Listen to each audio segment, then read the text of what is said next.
Hello everyone, তো কীরকম আছো সব? আশা করলাম সব ভালো আছো আর আমিও ভালো আছি।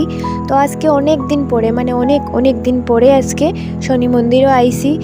আর অ্যাকচুয়ালি আইতে পারি না, ডিউটি থাকে শনিবারে। অ্যাকচুয়ালি আমরা বেশি টাইম ডিউটি থাকে, সো এটার লেগে আইতে পারি না। আজকে যেহেতু আমরা এখানে স্ট্রাইক আসছিল, এটার লেগে জলদি যাই গেছি ঘরে। তো জলদি আই গেছি, যেহেতু ভাবলাম জলদি যখন আই গেছি তো সানটান করিয়া মন্দিরে যাই গিয়া। তো আইয়া সানটান করিয়া ফ্রেশ হইয়া একদম রেডি উডি হইয়া গেছি গিয়া মন্দিরে।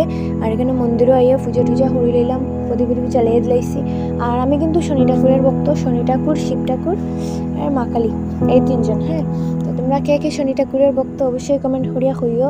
আর অ্যাকচুয়ালি শনি ঠাকুরের পূজা উজা করা একটু বালা, এটা আমি যতটুকু জানি, আমি ফল পাইছি, ঠিক আছে। আর তো এখানে আমরা পূজা উজা হয়ে গেছে, এখন যাইরাম গিয়া বাড়ি। আর ভিডিওটা তোমরা কীরকম লাগছে অবশ্যই কমেন্ট করিয়া জানাইও। ভালো লাগলেও হইও, খারাপ লাগলেও হইও। আবার দেখা হইব অন্য একটা ভিডিওতে। সবাই ভালো থাকিও, টাটা, বাই বাই, যাই গিয়া করে।